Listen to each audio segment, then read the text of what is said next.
तो गाइस अभी श्री बांके बिहारी जी के मंदिर से निकलकर हम लोग जा रहे हैं श्री राधा वल्लभ जी के मंदिर, यहीं पास में ही है। तो अभी हम लोग रास्ते में हैं, तो चलो गाइस चलते हैं, मिलती हूँ मैं। तो गाइस अभी मैं आई हूँ यहाँ राधा वल्लभ मंदिर में, और ये है राधा वल्लभ जी, और जय श्री राधा रानी, जय श्री वृंदावन बांके बिहारी लाल, जय जय श्री राधा रानी जी को। तो गाइस राधा वल्लभ मंदिर की मैं बहुत ही इंटरेस्टिंग बात आपको बताना चाहती हूँ। तो यहाँ पर जो प्रतिमा स्थापित की गई है, जो मूर्ति है जिसके सब लोग दर्शन करने आते हैं, वो राधा और कृष्ण की मतलब युगल जोड़े की ही एक मूर्ति है। उसमें राधा जी भी हैं और उसमें कृष्ण जी भी हैं। उनका बस एकाकार रूप उसमें समाहित है, जो मूर्ति यहाँ पर स्थापित है। तो ये बहुत ही इंटरेस्टिंग बात है गाइस। और ऐसा ही सेम बांके बिहारी मंदिर में भी है। बांके बिहारी जी की जो मूर्ति है उसमें भी राधा रानी और कृष्ण जी का एकाकार रूप उसमें समाहित है। वो जो आप मूर्ति के दर्शन करने जाते हैं ना, उसमें राधा कृष्ण दोनों ही है एक मूर्ति में। ऐसा ही सेम यहाँ पर भी है। तो गाइस राधा वल्लभ प्रभु जी के बारे में भी बस यही मानता है, जब तक वो नहीं चाहेंगे कि आप उनके दर्शन करें, तब तक आप चाहे कितना जोर लगा लें, आप उनके दर्शन नहीं पा सकते। जब तक आपके मन में सच्चा प्रेम और भक्ति नहीं होगी गाइस, तब तक आपको माता रानी ऐसे बुलाकर दर्शन नहीं दे सकती हैं, ऐसी मान्यता है। आप यहाँ पर सुन सकते हैं जो संत है उनकी वाणी में। गाइस मैं तो सच में अपने आप को बहुत लकी फील करती हूँ कि श्री बांके बिहारी जी ने और श्री राधा वल्लभ जी ने हमें यहाँ पर बुलाया और हम फिर से दर्शन कर पाए हैं, और ये सौभाग्य मिला है मुझे दूसरी बार। तो I am really very happy, सच में मतलब मैं बहुत ही खुश हूँ, आप देख सकते हैं। बाकी गाइस यहाँ पर आप थोड़ा सा राधा वल्लभ जी की प्रतिमा का दर्शन कर सकते हैं। बहुत ही प्यारे हैं, बहुत ही प्यारे प्रभु हैं यहाँ पर, उनकी प्रतिमा बहुत ही प्यारी है। बाकी आप भीड़ देख सकते हैं गाइस, यहाँ पर भी बहुत भीड़ रहती है और सारा दिन भजन कीर्तन चलते रहते हैं। और मैं भी अभी भजन कीर्तन का ही आनंद ले रही हूँ। अभी मैं ऊपर थी तो मैंने राधा वल्लभ जी को थोड़ा सा पंखा किया, मतलब जो पंखे की सेवा होती है राधा वल्लभ जी की वो मैंने की। बट वो मैं शूट नहीं कर पाई क्योंकि मुझे डर लगता है यार कोई कुछ कह दे, शूट नहीं करना है यहाँ पे तो डांट पड़ जाए मेरी, इसकी वजह से वो शूट नहीं किया मैंने। बट थोड़ा सा तो शूट कर ही लिया है, आप देख ही रहे हो जितना शूट किया आपको दिखा रही हूँ मैं। तो अभी मैं नीचे उतर रही हूँ और बाकी नीचे जा रही हूँ। नीचे सारे भजन कीर्तन चल रहे हैं गाइस, थोड़ा उसका आनंद लेने चाह रही हूँ और काफ़ी ज़्यादा अच्छा लगेगा आपको यहाँ पर आके।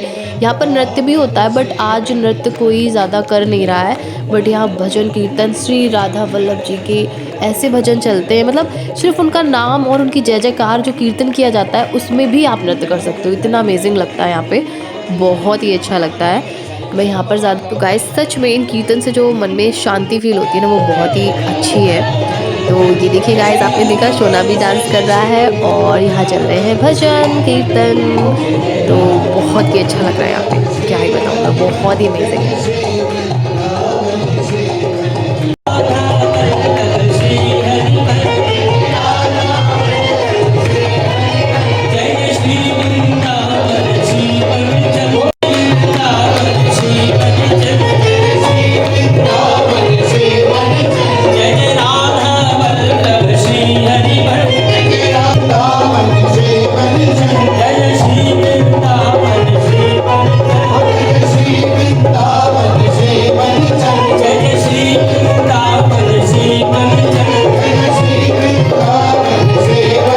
तो अभी गाइस काफ़ी टाइम हो चुका है और हमने काफ़ी ज़्यादा एंजॉय कर लिया है श्री राधा वल्लभ जी के मंदिर में, इतने भजन कीर्तन का आनंद ले लिया है। और बस अभी हम लोग निकल रहे हैं मंदिर से बाहर, क्योंकि अभी हमें और भी आगे जाना है।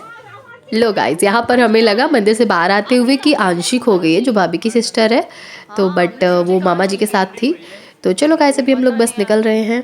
सो गाइस, जय श्री बांके बिहारी जी की, जय श्री राधा वल्लभ जी की, राधा वल्लभ श्री। तो गाइस अभी हम लोग राधा वल्लभ के दर्शन करके निकल रहे हैं। बहुत ही मज़ा आया, बहुत ही मज़ा आया। तो गाइस अभी हम लोग जा रहे हैं निधिवन, और निधिवन के रास्ते में मैं हूँ और व्लॉग शूट करना यहाँ पे थोड़ा सा कठिन हो रहा है क्योंकि हर तरफ बंदर हैं, और जो भी देखता है मुझे फ़ोन इस तरह से पकड़े हुए सारे कहते हैं फ़ोन बंदर ले जाएगा, क्योंकि यहाँ के बंदर इतने ज़्यादा एक्सपर्ट हैं फ़ोन चोरी करने में, क्या ही बताए। फिर उनको कुछ लालच दो, मैं रख रही हूँ गाइस, आगे बहुत सारे बंदर हैं। गाइस सामने है निधिवन और अभी हम यहाँ पर शॉप पर रुके हुए थे थोड़ा सा, और इस तरह से निधिवन का रास्ता है। तो मैं ज़्यादा फ़ोन निकाल नहीं पाऊँगी क्योंकि यार पता है बहुत मंकी हैं, देखो आप देख सकते हो।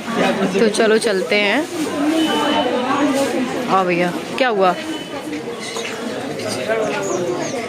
जय श्री राधा रानी, जय श्री वृंदावन बाकी बिहारी लाल जी की जय।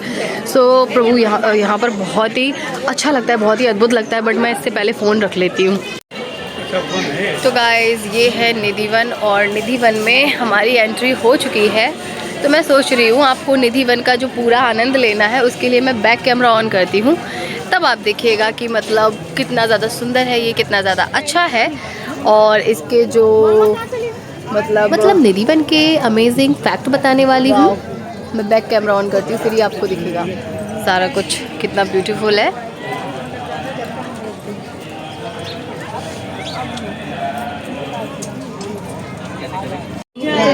ये है असली वृंदावन। वृंदा नाम तुलसी, वन नाम जंगल, इसलिए इसको नाम रखो वृंदावन। या पहले सारा वृंदावन। तो समझे गाइस, वृंदा मतलब तुलसी, तो ये है तुलसियों का वन, इसे कहते हैं वृंदावन। रासलीला करते हैं। तो प्रेम से बोलो राधे राधे। तो प्रेम से बोलो राधे राधे। तो यहाँ का मानना ये है गाइस कि रात में ये जो तुलसी के पेड़ पौधे हैं ये बन जाती हैं गोपियाँ, और राधा कृष्ण के साथ यहाँ पर निधिवन में करते हैं रास। तो दिस इज़ सो ब्यूटीफुल। सोचने से ही अच्छा लग रहा है। सोचो अगर आपके अंदर थोड़ा सा भी प्रेम है राधा रानी के लिए तो आपको काफ़ी अच्छा फील होगा यहाँ पे आके। और ऊपर से इस तरह से जब आप टच करेंगे ना इन तुलसी के पेड़ों को तो भाई अंदर बहुत ही अच्छा फील होता है। तो इस तरह से अभी फ़िलहाल ये कवर कर दिया गया है, वरना यहाँ पर इतने ज़्यादा बंदर हैं, इतने ज़्यादा बंदर हैं। रात को रास करते करते राधा जी को एक बार प्यास लगी और सुन तो लेगी ना। तो जब प्यास लगी तो बोला पानी लाओ। ललिता जी को प्यास लगी, पानी लाओ। तो कन्हैया ने अपनी मुरली मार के यहाँ पे पानी निकाला। तो ये यहाँ पे ललिता कुंड और कुंड है। तो गाइस अभी आपने पीछे जो देखा वो था ललिता कुंड। एक बार रास करते हुए ललिता जी को बहुत प्यास लगी तो उन्होंने कान्हा जी से कहा कि मुझे प्यास लगी है। तो कान्हा जी ने अपनी बांसुरी से इसी निधिवन में उनके लिए एक कुंड बनाया जिसे कहा गया ललिता कुंड। गाइस सबसे पहले हमने दर्शन किए ललिता कुंड के, जो निधिवन में स्टार्टिंग में ही हमें मिल जाता है। उसके बाद गाइस तो आगे गाइस हम दर्शन करने वाले हैं श्री बांके बिहारी जी की प्रकट स्थली के। तो अभी हम लोग वहाँ पर पहुँच गए हैं और भीड़ आप देख सकते हैं बहुत ज़्यादा है। और यहाँ पर स्वामी श्री हरिदास जी ने उन्हें अपने भजन से, मतलब भजन में उनकी इतनी शक्ति थी, उन्होंने अपने भजन से उन्हें प्रकट किया था, ऐसा माना जाता है यहाँ पर। तो बस वही स्थान पर अभी हम लोग पहुँचे हैं। तो यहाँ पर हम लोग प्रणाम करेंगे, आशीर्वाद लेंगे और उसके बाद आगे निधिवन में बढ़ेंगे।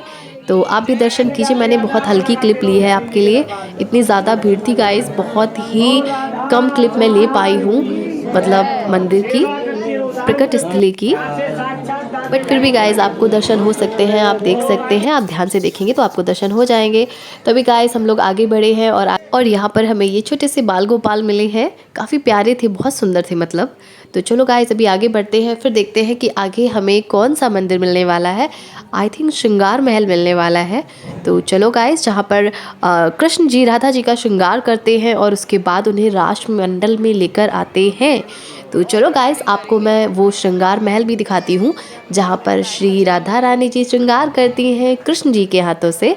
तो चलो गाइस, भीड़ बहुत ज़्यादा है, मैं फिर भी बोलूँगी आपसे गाइस, सारी क्लिप मैंने कैसे अरेंज की मैं ही जानती हूँ। हाँ गाइस, तो आप देख सकते हैं अभी हम लोग पहुँच गए हैं वहाँ पर। तो गाइस ये है श्री राधा रानी जी का श्रृंगार घर रंग महल। तो गाइज यहाँ की मान्यता है आज भी श्री राधा रानी जी कान्हा जी के हाथों से यहीं पर श्रृंगार करती हैं और उसके बाद राष्ट्रमंडल में रास करने जाती हैं कान्हा जी के साथ। तो ये आज भी यहाँ होता है, ये महारास यहाँ पर हर पूर्णिमा के दिन होता है। और तो बहुत ही अद्भुत ये रास होता है और इस रास को कोई नहीं देख सकता है। कहा जाता है यहाँ के जो बंदर, यहाँ के जो पशु पक्षी हैं निधिवन के, वो भी रात्रि के समय, रात्रि होने से पहले ही उड़ जाते हैं, इस निधिवन को छोड़ देते हैं। क्योंकि जिस किसी ने भी निधिवन में कान्हा जी राधा रानी जी के रास को देखने की कोशिश की है गाइस, वो तो या तो फिर वो रहा ही नहीं है, या फिर वो पागल हो जाता है, या फिर उसकी आंखें चली जाती हैं, ऐसा सुनने में आया है। ये बिल्कुल रियल स्टोरीज़ हैं गाइस। तो यहाँ पर रात्रि के समय ताला डाल दिया जाता है, बंद कर दिया जाता है, क्योंकि यहाँ पर कोई प्रवेश ना कर सके। और राधा रानी जी और कान्हा जी का महारास यहाँ संपन्न हो सके। हर रात्रि में यहाँ रास होता है, लेकिन पूर्णिमा के दिन यहाँ महारास होता है। तो यार ये सब बहुत ही ज़्यादा अद्भुत है, बहुत ही प्यारा लगता है। जब आप ये सारा कुछ एक्सपीरियंस करेंगे ना, तो आपको बहुत अच्छा लगेगा। तो यहाँ निधिवन में रास्ते में ही हमें मिलता है ये एक तुलसी का पौधा, तो हमें उस पर माथा टेक के आगे बढ़ना होता है, ऐसा माना जाता है। क्योंकि ये दिव्य गोपियाँ हैं जो हमें अपना आशीर्वाद देती हैं, तो हमें उनका आशीर्वाद लेकर आगे बढ़ना चाहिए। तो गाइज़ यहाँ पर आप देख रहे हैं तुलसी के वृक्ष। मैं थोड़ा सा और जूम करती हूँ, थोड़ा सा क्लोज करती हूँ। तो यहाँ पर आप देख रहे हैं तुलसी के जो भी पेड़ पौधे हैं, मतलब जो भी पेड़ लगे हुए हैं यहाँ पर, वो दो में डिवाइड हो जा रहे हैं। जैसे जो मिट्टी है, मिट्टी के ऊपर आते ही वो दो में डिवाइड हो गए हैं। तो बोला जाता है एक हैं कृष्ण जी और एक हैं गोपी। तो गोपी और कृष्ण के रूप में यहाँ पर हर वृक्ष दो पार्ट में डिवाइड हो जाता है। ये भी बहुत ही फैक्ट है। और आप हर पौधे को यहाँ पर देखेंगे, ऊपर आते ही वो दो पार्ट में डिवाइड हो जाएगा।